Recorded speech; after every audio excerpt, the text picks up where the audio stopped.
Hello dear future doctors, welcome to learn biology.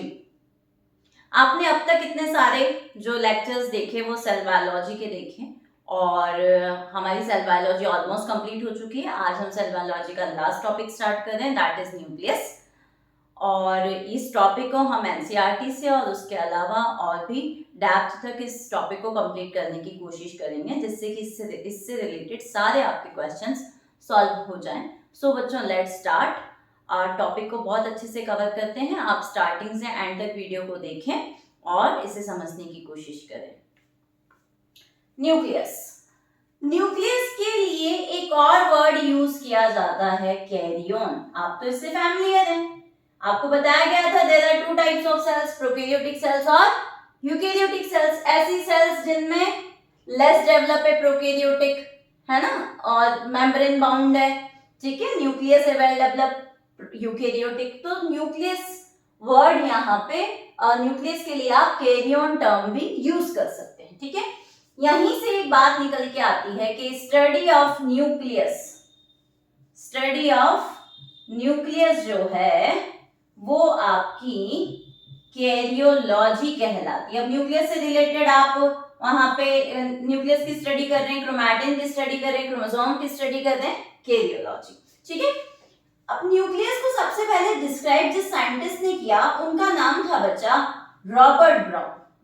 Robert brown first described nucleus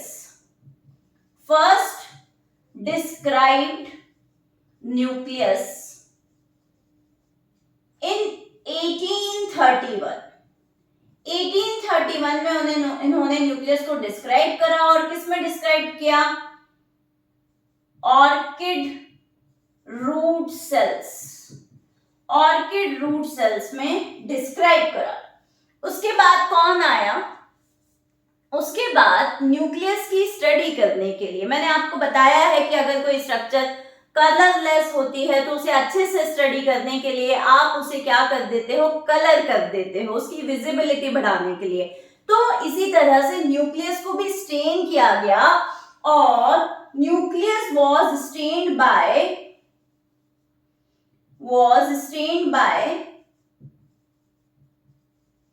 basic dye, और उस basic dye का नाम था एसिटोकार्बन। क्या था उस डाई का नाम? एसिटोकार्बन, ठीक है। ऐसा इसलिए किया गया क्योंकि न्यूक्लियस के अंदर बहुत सारा कंटेंट एसिडिक होता है, डीएनए आरएनए एसिडिक, ठीक है।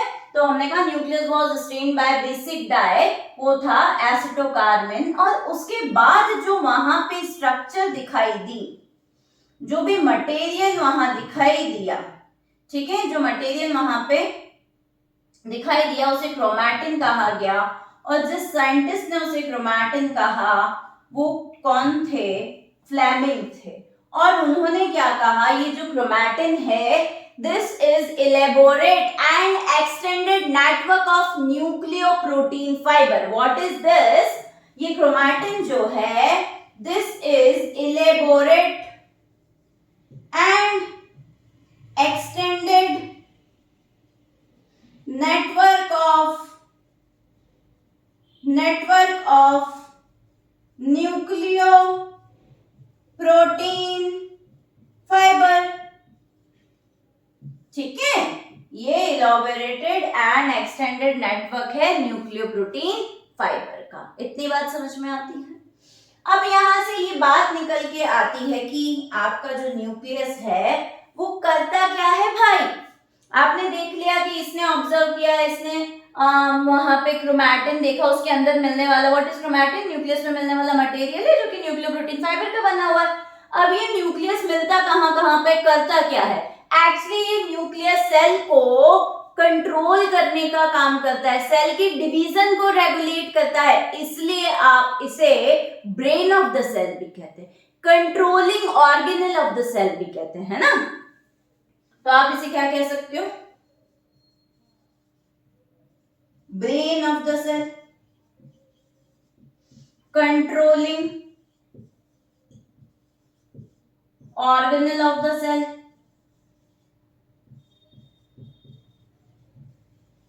ठीक है। मुझे बोलना चाहिए कि ये कंट्रोल कर रहा है, तो हमें बोलना चाहिए nucleus control the metabolism of the cell and it store genetic information. Nucleus क्या करता है? It controls metabolism of cell and stores genetic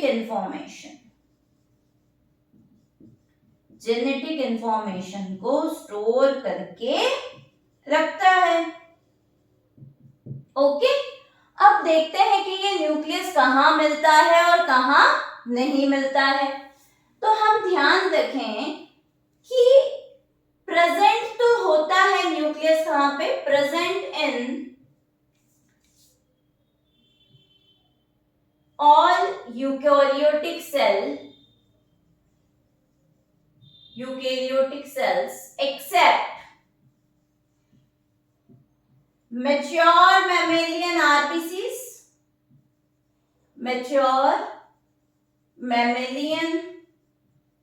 RBCs and sieve tube cells में क्या होता है? एब्सेंट होता है। और सारी यूकेरियोटिक सेल में है, ठीक है, पर किस में नहीं है? मैमेलियन सेल्स में, मैच्योर में और सीव ट्यूब सेल्स में। एब्सेंट इन प्रोकैरियोटिक सेल, और प्रोकैरियोटिक सेल में आप बोल सकते हो कि भाई बैक्टीरिया में नहीं है, आर्किया में नहीं है। बैक्टीरिया में हम पढ़ते हैं ना यूकेरिया, आर्किया, ठीक है, eubacteria, archaebacteria, sorry, है ना, eubacteria, archaebacteria, mycoplasma, इन सब में न्यूक्लियस नहीं है, ठीक है। अब अगर पोजीशन की बात की जाए बच्चों, तो एक्चुअली न्यूक्लियस सेल के सेंटर में ही होता है। न्यूक्लियस क्या होता है? सेल के सेंटर में होता है। पर कुछ सेल, जैसे कि प्लांट सेल है, प्लांट सेल में जहां पे वैक्यूल बड़ा हुआ हो गया है, तो न्यूक्लियस कहां हो जाता है? साइड में आ जाता है, उस बड़े वैक्यूल की वजह से। अब न्यूक्लियस, एक सेल में कितने न्यूक्लियस मिलते हैं? अगर मैं तुमसे कहूं यूनिन्यूक्लिएटेड सेल्स, तो आप कहेंगे कि most of the eukaryotic sales जो होती हैं वो आपकी यूनिन्यूक्लिएटेड होती हैं, ठीक है। फिर आपका बायन्यूक्लिएटेड सेल या बायन्यूक्लिएटेड ऑर्गेनिज्म भी कह सकते हो, उसमें आपका आ गया पैरामीशियम कॉर्डेटम, ठीक है। इसमें जो छोटा न्यूक्लियस है आप कहते हो माइक्रोन्यूक्लियस, और जो बड़ा न्यूक्लियस है उसे आप कहते हैं मेगा न्यूक्लियस। इससे क्वेश्चन आया हुआ है रिटन नीट में, ठीक है। हालांकि वो 12th के वो ह्यूमन हेल्थ एंड डिसीज से रिलेट करके आया था, बट आया हुआ है। फिर अगर एक सेल में ज्यादा न्यूक्लियस देखने को मिलते हैं तो वो कंडीशन कहलाती है मल्टी न्यूक्लिएटेड सेल्स। और मल्टी न्यूक्लिएटेड सेल्स कौन कौन सी होती है? स्केलेटल मसल सेल्स, फिर लिक्विड एंडोस्पर्म ऑफ कोकोनट,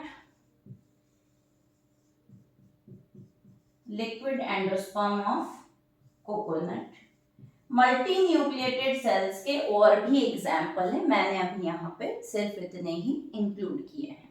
तो it is just intro about the nucleus. अब हम बच्चों न्यूक्लियस की स्ट्रक्चर देखेंगे। एक्चुअली जब न्यूक्लियस की स्टडी करनी होती है स्ट्रक्चर की, तो हम सेल साइकिल के इंटरफेस की बात करते हैं। किसकी बात करते हैं? सेल साइकिल के इंटरफेस स्टेज की बात करते हैं। तो अभी हम फटाफट से न्यूक्लियस का स्ट्रक्चर देखते हैं। बच्चों, जब आप स्ट्रक्चर ऑफ न्यूक्लियस की बात करते हैं तो मुझे यहां पे लिखना चाहिए इंटरफेस न्यूक्लियस, ओके।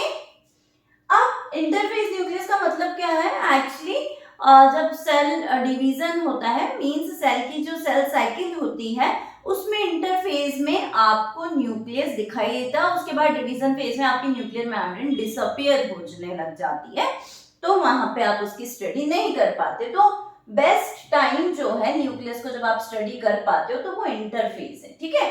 अब आप न्यूक्लियस को बच्चों जब बाहर से अंदर की तरफ देखेंगे तो सबसे पहले क्या दिखाई देगा? सबसे पहले आपको दिखाई देगा न्यूक्लियर मेम्ब्रेन। क्या दिखाई देगा? Nuclear membrane. बाहर से अंदर देख रहे हैं, इस न्यूक्लियर मेम्ब्रेन को आप कैरियोथीका भी कह सकते हैं। कैरियो मतलब न्यूक्लियस, थीका मतलब कवरिंग, कैरियोथीका, ठीक है। फिर उसके अंदर जो प्रेजेंट है वो क्या कहला रहा है? लिक्विड जो भरा हुआ है, दैट इज न्यूक्लियोप्लाज्म या कैरियोप्लाज्म। न्यूक्लियोप्लाज्म या कैरियोप्लाज्म या न्यूक्लियर मैट्रिक्स या न्यूक्लियर मैट्रिक्स। और इसके अंदर न्यूक्लियर मैट्रिक्स की जब आप बात करते हैं तो दो बड़े कंपोनेंट हम वहां पे देखते हैं, ठीक है। एक आपका है क्रोमैटिन, जिसकी हम अभी बात कर चुके हैं, टर्म क्रोमैटिन फ्लेमिंग ने दिया था, क्रोमैटिन क्या होता है वो भी बताया था। और दूसरा हम बात करते हैं न्यूक्लियोलस की। न्यूक्लियोलस की आओ जरा इन सारी स्ट्रक्चर्स को हम यहाँ देखें। बच्चों जब मैं बाहर से अंदर की तरफ गई तो ये सबसे बाहर क्या दिखाई दिया? Outer membrane. न्यूक्लियस कैसा होता है बेटा? न्यूक्लियस डबल मेम्ब्रेनस होता है। तो ये आउटर मेम्ब्रेन, ये इनर मेम्ब्रेन। आउटर मेम्ब्रेन के ऊपर मैंने जो डॉट बनाए हैं, रेड डॉट जो बनाए हैं बच्चों, वो क्या है? वो आपके राइबोसोम है। वो क्या है? राइबोसोम है। और ये जो बाहर स्ट्रक्चर दिखाई दे रही है ये आपका ER है। ये क्या है? ER है। इट मींस आउटर मेम्ब्रेन आपका एक्सटेंडेड होती है किसके फॉर्म में? आपका ER के फॉर्म में, ठीक है। ये आउटर मेम्ब्रेन एक्सटेंड होकर के फिर ER फॉर्म कर रही है। देन हम बोलेंगे कुछ ऐसे प्लेसेस होते हैं जहां पे न्यूक्लियर मेम्ब्रेन डिसकंटिन्यू होती है या जहां पे दोनों मेम्ब्रेन फ्यूज होकर के स्पेस बनाती है। क्या कहा? At some places nuclear membrane जो है वो नहीं प्रेजेंट है, वहां पे न्यूक्लियर मेम्ब्रेन फ्यूज होकर के स्पेस बना रही है। That particular region is known as nuclear pore. वो रीजन क्या कहलाता है? Nuclear pore. और ये न्यूक्लियर पोर काफी सारे होते हैं और ये न्यूक्लियर पोर जो है उनमें बायडायरेक्शनल मूवमेंट होता है। बायडायरेक्शनल मूवमेंट कैसे? साइटोप्लाज्म से न्यूक्लियस की तरफ और न्यूक्लियस से साइटोप्लाज्म की तरफ। तो इस तरह से ये यहाँ से बाहर से अंदर और अंदर से बाहर जो चीजें आ जा रही हैं उनको रेगुलेट करते हैं। और मेनली यहाँ पे RNA एंड प्रोटीन के आने जाने को रेगुलेट करते हैं। कौन? ये न्यूक्लियर पोर। उसके बाद आउटर और इनर मेम्ब्रेन के बीच में एक स्पेस भी प्रेजेंट होता है। दैट पर्टिकुलर स्पेस बच्चों क्या कहलाता है? ये स्पेस आपका कहलाता है पेरीन्यूक्लियर स्पेस। क्या कहलाता है? Perinuclear space. और ये जो स्पेस है ना, इस स्पेस का जो साइज है वो आपका 10 to 50 नैनोमीटर होता है। कितना होता है? 10 to 50 नैनोमीटर होता है। इतनी बात समझ में आती है कि आपका कैसे न्यूक्लियर मेम्ब्रेन प्रेजेंट होता है, क्या न्यूक्लियर पोर होता है, फिर पेरीन्यूक्लियर स्पेस क्या होता है। ओके, नेक्स्ट अब हम कहेंगे अंदर की तरफ जब जाएंगे बच्चों आप, तो वहां पे पूरा एक लिक्विड है, ठीक है। आपने हर जगह पढ़ा है, प्लास्टिड पढ़ा है तो मैंने लिक्विड बताया, स्ट्रोमा माइटोकॉन्ड्रिया में भी बताया, मैट्रिक्स। ऐसे न्यूक्लियस के अंदर भी एक लिक्विड भरा हुआ है जिसे मैंने न्यूक्लियोप्लाज्म कहा। क्या कहा उस लिक्विड को? न्यूक्लियोप्लाज्म। ये लीजिए, ठीक है बच्चों। इसके अंदर दो बड़ी चीजें जो है उनकी हम डिटेल में बात करेंगे, क्रोमैटिन एंड न्यूक्लियोलस। क्या? Chromatin and nucleolus. पर उसके अलावा इसके अंदर क्या क्या प्रेजेंट होता है? तो आपके न्यूक्लियोप्लाज्म के अंदर बच्चों न्यूक्लियोटाइड्स होते हैं, न्यूक्लियोसाइड्स होते हैं, प्रोटीन्स होते हैं, एंजाइम्स होते हैं, एटीपी होते हैं, मैग्नीशियम होता है, फास्फोरस होता है, पोटेशियम होता है। ठीक है, ऐसे बहुत सारी चीजें आपके कहां पे प्रेजेंट होती है, न्यूक्लियोप्लाज्म में प्रेजेंट होती है। ठीक है, अब जो डिटेल में जो चीजें हैं उनको देखते हैं। अब न्यूक्लियोलस की अगर बात की जाए तो व्हाट इज न्यूक्लियोलस, मुझे बोलना चाहिए nucleolus is spherical membraneless structure inside nucleus. Spherical membraneless structure inside nucleus.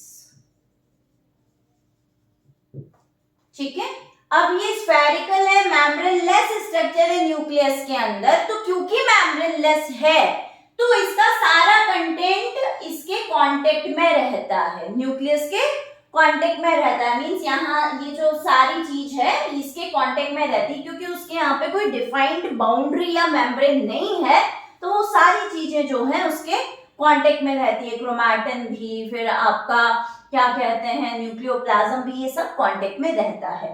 अब एक सेल के अंदर कितने न्यूक्लियोलस हो सकते हैं, एनसीईआरटी कह रही है 1 to many। ठीक है, इनका नंबर जो है 1 to many हो सकता है, न्यूमरस हो सकता है, ऐसा कह रहे हैं वो। अब हम इस बात को ध्यान रखें, एक्चुअली जो सेल्स प्रोटीन सिंथेसिस में इन्वॉल्व होती हैं उनमें न्यूक्लियोलस ज्यादा होते हैं। ठीक है, दो cells which are actively involve in the process of protein synthesis, उनके यहाँ पे न्यूक्लियोलस ज्यादा होगा। ठीक है, क्या बोलोगे? मैनी अगर हम बात करें, ज्यादा कहां पे होते हैं, सेल्स इन विच एक्टिवली प्रोटीन सिंथेसाइज। ठीक है, जिन सेल्स के अंदर एक्टिवली प्रोटीन सिंथेसिस होता है उनके यहाँ पे आपका न्यूक्लियोलस जो होते हैं उनका नंबर आपको ज्यादा देखने को मिलेगा। ठीक है, अब हम यहाँ पे मैंने आपको बोला मेम्ब्रेनलेस, तो पूरा cell biologic cell structure and function खत्म होने जा रहा है, तो बच्चे ध्यान रखेंगे क्या क्या मेम्ब्रेनलेस है। आपका सेंट्रोसोम जो था वो मेम्ब्रेनलेस था, राइबोसोम जो है वो मेम्ब्रेनलेस है, फिर उसके बाद अभी न्यूक्लियोलस जो है वो मेम्ब्रेनलेस है। ऐसा भी क्वेश्चन आ सकता है ना, which of the following structure is membraneless. ठीक है, या इनमें से कितनी जो है वो मेम्ब्रेनलेस है, तो बच्चे ध्यान रखेंगे। ठीक है, उसके बाद हम ध्यान रखेंगे बेटा आपका जो न्यूक्लियोलस है उसे आप क्या कहते हैं।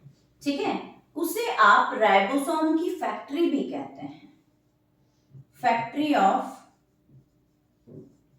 राइबोसोम। क्यों कहते हैं ऐसा? Because it involves in synthesis of ribosomal unit.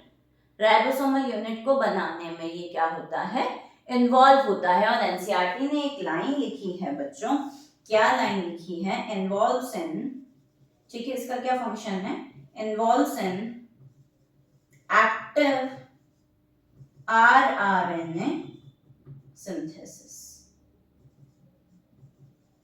या ऐसा लिखा है, site of active rRNA synthesis. कौन? न्यूक्लियोलस इसका साइट है, एक्टिव आरआरएनए सिंथेसिस का। ठीक है, और अब हम यहाँ से ये ध्यान रखें कि जिन सेल में न्यूक्लियस नहीं मिलता उनके यहाँ पे न्यूक्लियोलस भी नहीं मिलेगा। आई होप बच्चों को इतना बात समझ में आ रहा है। अब हम देखने चलते हैं क्रोमैटिन के बारे में। ठीक है, यहाँ तक अगर किसी को कोई डाउट है तो वहीं पे जो वीडियो देख रहे हो तो पॉज करके मुझे कमेंट सेक्शन में बता दें। मैं यहाँ पे मेंशन कर देती हूँ स्ट्रक्चर्स। ठीक है, ये आपका न्यूक्लियोलस था जिसके बारे में भी आपने पढ़ लिया। ठीक है, उसके बाद ये आपका जो है वो क्रोमैटिन है। क्या है बेटा? ये क्रोमैटिन। आइए अब देखते हैं, आपका क्रोमैटिन को डिटेल में देख लेते हैं। बच्चों, जब आपसे पूछा जाए कि क्रोमैटिन क्या है, तो एक बात तो अभी मैंने पहले बताई, ठीक है, क्या बताई कि इट इज, क्रोमैटिन जो है आपका वो क्या होता है, chromatin is indistinct, chromatin is indistinct, indistinct loose network of, loose network of nucleoprotein fibre, nucleoprotein fibre का लूज नेटवर्क है, ठीक है। और वो नेटवर्क कैसा होता है, वो नेटवर्क आपका इलेबोरेट एंड एक्सटेंडेड होता है, इलेबोरेट एंड एक्सटेंडेड होता है। इतनी बात समझ पाए कि indistinct close network of nucleoprotein fibre जो कि इलैबोरेटेड है और एक्सटेंडेड है। तो अगर आप क्रोमैटिन की बात करें तो जैसे जब सेल की स्टेट, सेल साइकिल देखते हैं, आपकी सेल साइकिल है, सेल साइकिल के इंटरफेज में आपको क्रोमैटिन दिखाई देता है, जबकि जो डिवीजन फेजेस होती हैं, ठीक है, डिवीजन फेज या जो डिवाइडिंग फेजेस होती हैं, ठीक है, जिसमें न्यूक्लियस डिवाइड होता है, ठीक है, या डिवीजन चल रहा होता है, ठीक है, इंटरफेज में आपको क्रोमैटिन दिखाई देता है। और जो डिवीजन फेजेस होती हैं, जैसे कि एम फेज, जिसे एम फेज कहते हैं, उसमें आपका क्रोमोसोम दिखाई देता है। क्या दिखाई देता है, क्रोमोसोम, ठीक है। तो अगर बोला जाए क्रोमैटिन, तो बेटा क्रोमैटिन ऐसे नेटवर्क है, ऐसे। और क्रोमोसोम अगर कहा जाए आपसे, तो ये क्रोमोसोम कुछ ऐसे कंडेंस्ड है। ये क्रोमोसोम क्या है,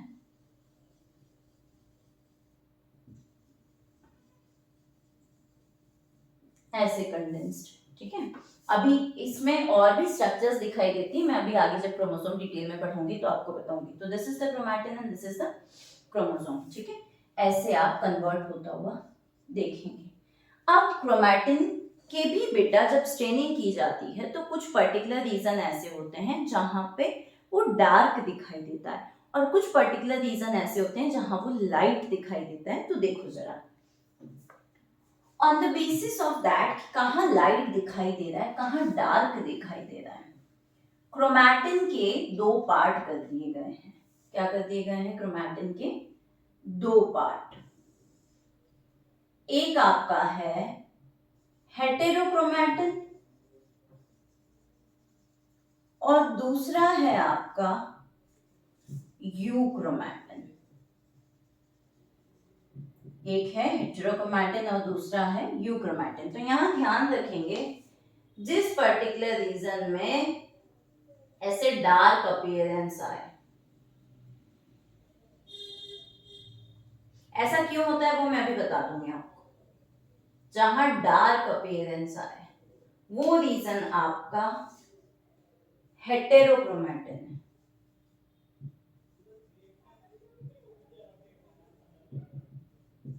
ठीक है। और जो थोड़ा लाइट कलर रहेगा, ठीक है, हल्का हल्का सा कर देती हूँ, वो आपका क्या है, यूक्रोमैटिन। अब ऐसा होता क्यों है बच्चों, आपके पास मान लीजिए एक थ्रेड है जिसको मैंने बहुत टाइट लपेट दिया, ठीक है, और फिर उसको कलर करा, तो उसमें क्या होगा, कलर अंदर जाकर के बैठ जाएगा। पर अगर जहां पे वो धागा, वो जो थ्रेड है वो बहुत टाइट नहीं लिपटा हुआ है, तो कलर उसके अंदर जाके बैठ नहीं पाएगा, फिक्स नहीं हो पाएगा। तो कुछ ऐसी ही कंडीशन इस क्रोमैटिन की है। तो जो डार्कली स्टेन्ड है वो हेटेरोक्रोमैटिन है, और जो लाइटली स्टेन्ड है वो यूक्रोमैटिन है।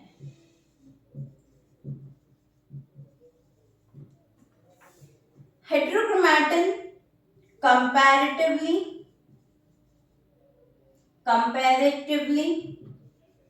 कॉम्पैक्ट होता है, जबकि यूक्रोमैटिन आपका कंपैरेटिवली लूज होता है, कंपैरेटिवली लूज होता है, ठीक है।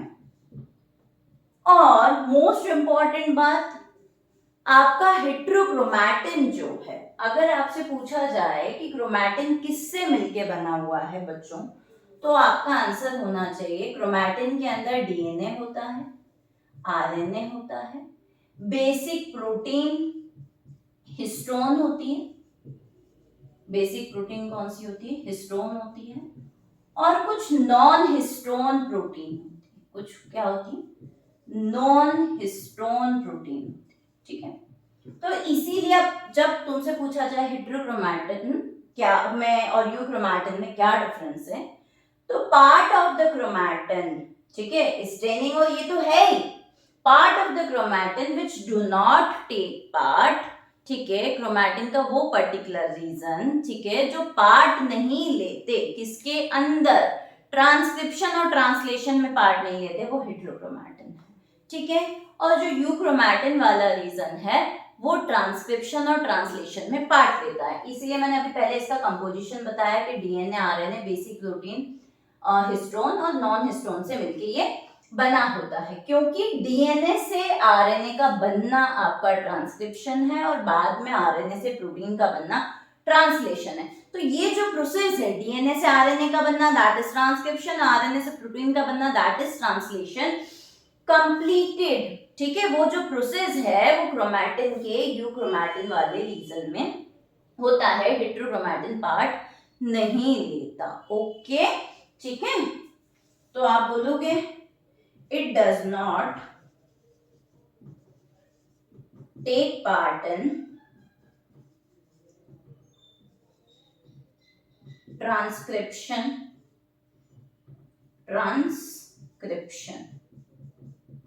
इसीलिए आप इसे कहते हो ये ट्रांसक्रिप्शनली इनएक्टिव होता है। ये क्या हो गया, ट्रांसक्रिप्शनली इनएक्टिव होता है।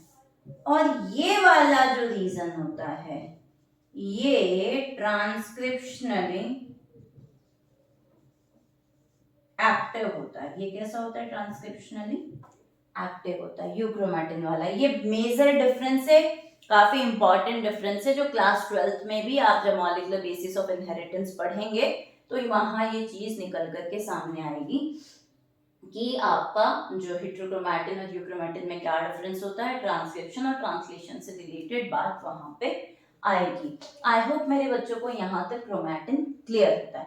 अब मैंने आपसे कहा कि क्रोमैटिन जो है वो इंटरफेस में दिखाई देता है, पर जब सेल आगे डिवाइड करती है, प्रोफेज, मेटाफेज, एनाफेज और टेलोफेज में पहुंचती है, ठीक है, तो वहां पे अलग अलग जो चेंजेस होते हैं, बहुत सारे चेंजेस होते हैं। तो आपको अगर क्रोमोसोम्स की स्टडी करनी है तो हम कहाँ किसकी बात करते हैं, एम फेज की बात करते हैं, और बेस्ट स्टेज जो होती है क्रोमोसोम को स्टडी करने की वो मेटाफेज होती है। तो अब हम क्रोमैटिन से क्रोमोसोम की तरफ चल रहे हैं, तो आओ बच्चों जरा क्रोमोसोम का स्ट्रक्चर देख लेते हैं। क्रोमोसोम वाज डिस्कवर्ड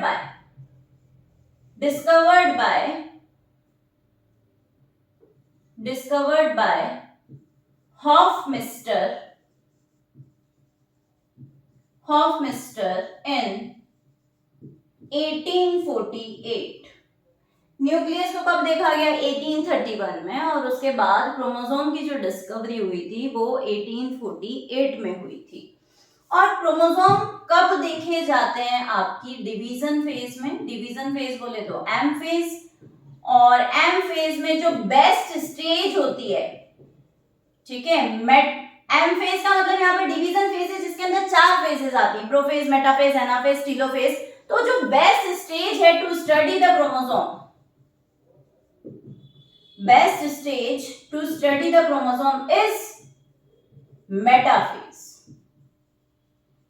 कौन सा, मेटाफेज। इतनी बात समझ में आती, ठीक है। नेक्स्ट देखेंगे बच्चों, जब आप क्रोमोसोम की स्टडी कर रहे हैं, ठीक है। तो मैंने कहा था कि ये ऐसा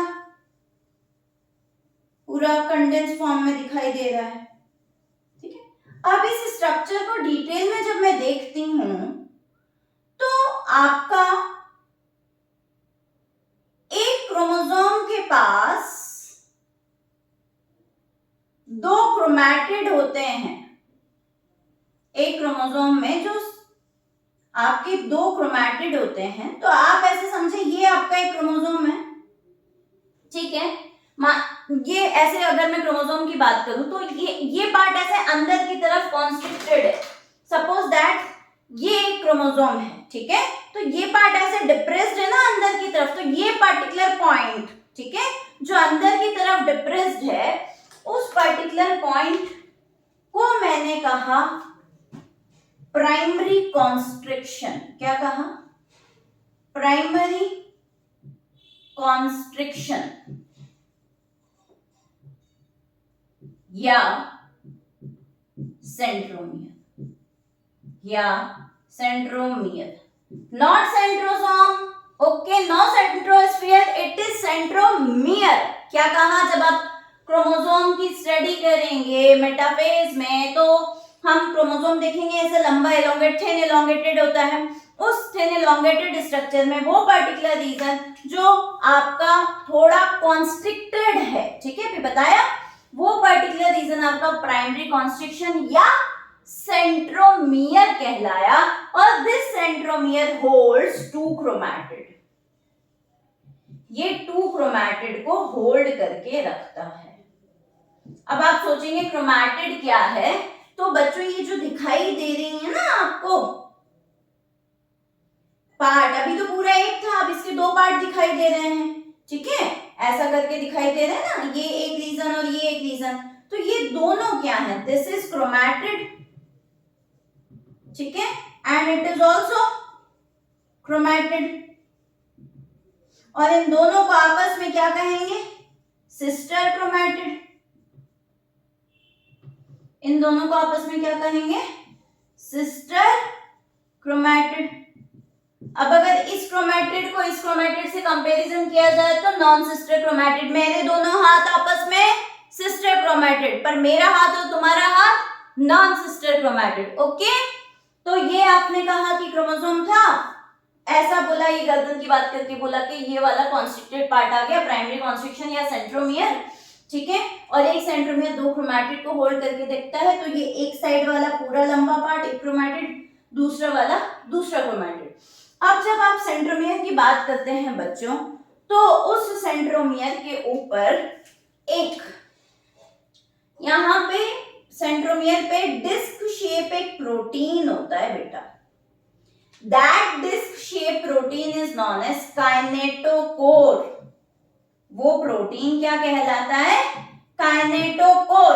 अब मान करके चलिए कि जैसे मैंने कहा कि ये क्रोमोसोम में से बात चल रही थी, बीच में ऐसे कॉन्स्ट्रिक्टेड पार्ट है, तो इस कॉन्स्ट्रिक्टेड पार्ट पे इस तरफ एक प्रोटीन लगी हुई है, ठीक है, और इस तरफ एक प्रोटीन लगी हुई है ऐसे डिस्क शेप में। तो वहां पे इस तरह से ऐसे डिस्क शेप जो प्रोटीन लगी होती है बच्चों, उस डिस्क शेप प्रोटीन को काइनेटोकोर कहा। तो मैंने बोला कि एक क्रोमोसोम में एक इस तरफ और एक इस तरफ, तो एक क्रोमोसोम के पास कितने काइनेटोकोर? 2 काइनेटोकोर। कितने काइनेटोकोर?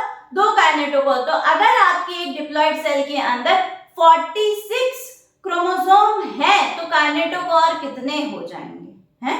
काइनेटोकोर आपके पास 92 हो जाएंगे, ठीक है। चलिए अब आगे इतनी बात समझ में आती है। इसके अंदर आपका जब भी क्रोमैटिड देखते हैं तो इसके अंदर हम कह देते हैं कि इसके अंदर क्रोमोनिमेटा है, ठीक है। जो डीएनए के थ्रेड है उसे क्या कहा जाता है? क्रोमोनिमेटा। अब बात आती है कि काइनेटोकोर बोला कितने हैं एक इस तरफ, ठीक है, in a chromosome 2, in a chromosome 2 kinetochore. एक क्रोमोसोम में कितने काइनेटोकोर होते हैं? 2 काइनेटोकोर होते हैं, डिस्क शेप प्रोटीन होते हैं। इनका काम क्या होता है? To attach spindle fibre at the time of cell division के टाइम पे क्रोमोसोम को स्पिंडल फाइबर से जोड़ने का काम किसका होता है? काइनेटोकोर का होता है। काइनेटोकोर जैसे अगर ऐसे क्रोमोसोम प्रेजेंट है तो यहाँ से एक स्पिंडल फाइबर जुड़ जाएगा काइनेटोकोर की हेल्प से, और यहाँ एक काइनेटोकोर है, उसके हेल्प से उसकी मदद से स्पिंडल फाइबर नीचे से जोड़ देगा, तो उसको अरेंज करने में, फिर बाद में उनको अलग करने में मदद करता है। ठीक है, सेल डिवीजन में ये बात बहुत अच्छे से क्लियर हो जाएगी। अब आगे देखो, ये समझ में आता है। अब ये जो आपकी प्राइमरी कॉन्स्ट्रिक्शन काइनेटोकोर हो गया, क्रोमोनिमेटा बता दिया मैंने कहा, क्रोमैटिड के अंदर जो हम कह रहे हैं डीएनए थ्रेड है क्रोमोनिमेटा। अब कुछ क्रोमोसोम्स में क्या बोलेंगे, कुछ क्रोमोसोम में इस कॉन्स्ट्रिक्शन के अलावा भी, ये जो अंदर की तरफ पिचक गया ना थोड़ा सा, इसके अलावा आपको एक और अनस्टेन्ड, ठीक है, यहाँ पे मैं और ऐसे बना देती हूं, आप ऐसे अलग से देखेंगे। ठीक है,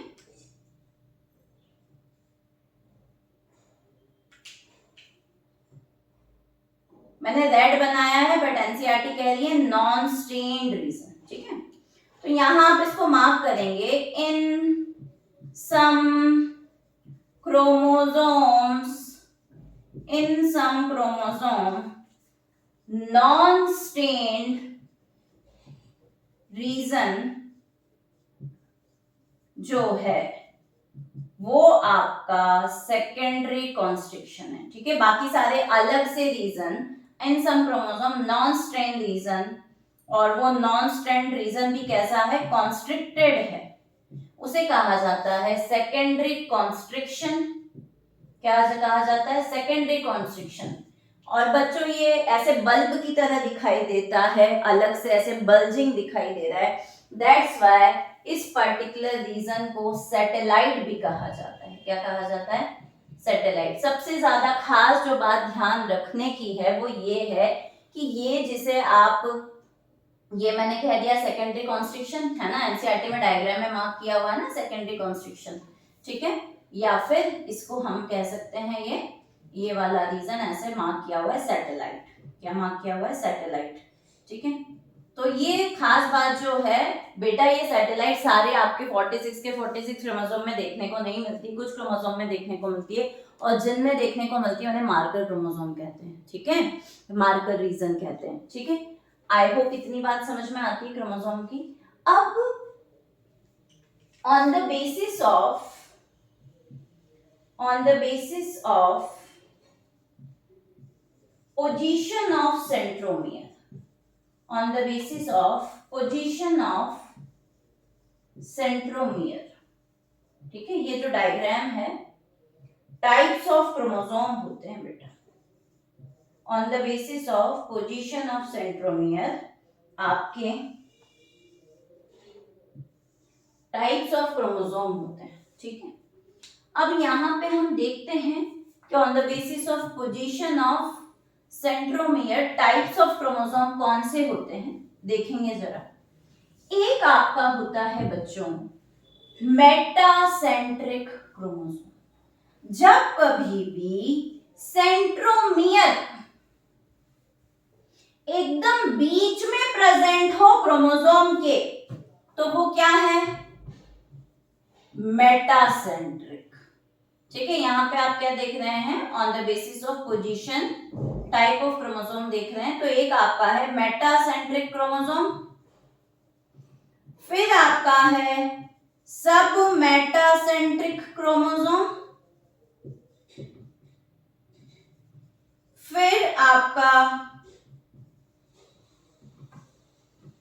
acrocentric chromosome,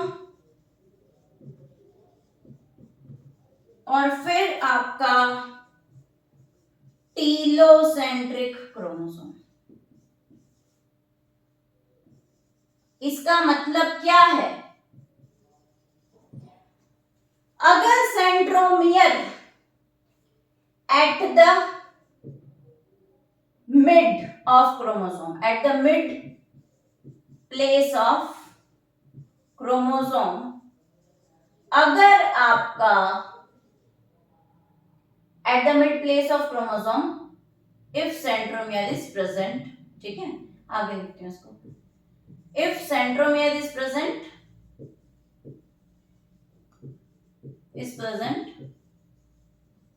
at the mid place of chromosome, slightly away from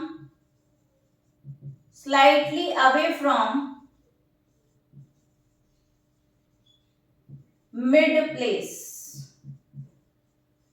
ठीक है।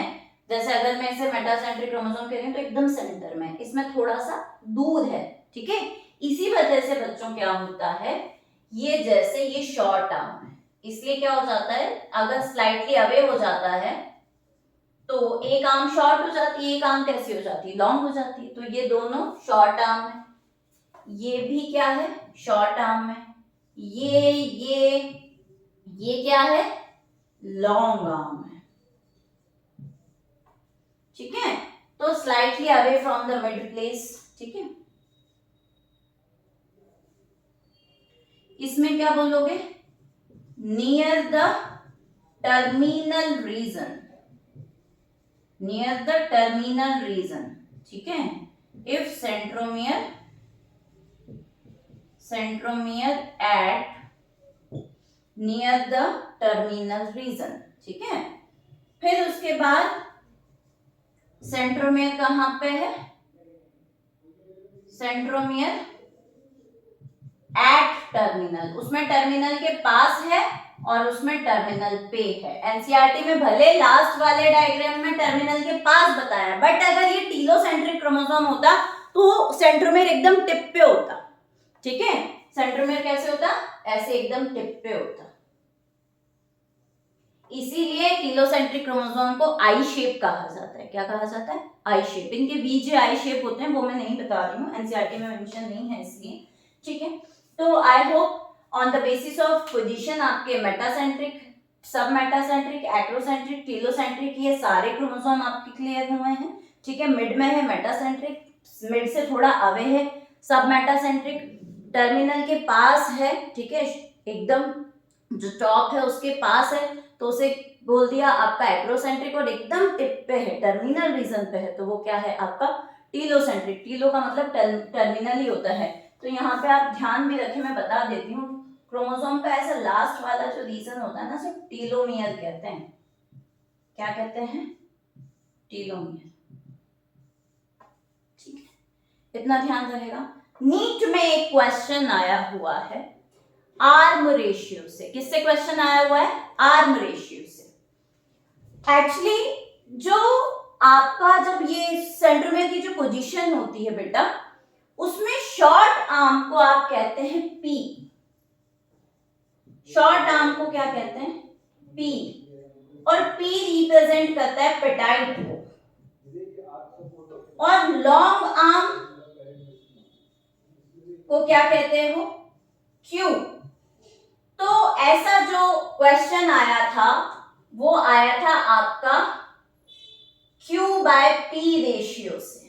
किससे आया था, Q बाय P रेशियो से, लॉन्ग आर्म और शॉर्ट आर्म का रेशियो, ठीक है। तो आई होप मेरे बच्चों को न्यूक्लियस अच्छे से समझ में आया होगा, पूरा एनसीईआरटी भी कवर हुआ है, कुछ अलग पॉइंट्स भी हमने देखे हैं और क्रोमोसोम को भी हमने टच किया है। आई होप मेरे बच्चों को पूरा टॉपिक अच्छे से समझ में आया है, और अगर नहीं आया है बच्चों तो please let me know in the comment section, और अगर कोई डाउट है तो भी कमेंट सेक्शन में बताएं, इस कोई नया टॉपिक पढ़ना है वो बताएं, क्वेश्चन प्रैक्टिस चाहिए तो वो भी मुझे कमेंट सेक्शन में बताएं। और अगर आपको ये वीडियो अच्छा लगा है तो hit like, share and subscribe, and thank you so much for watching this video.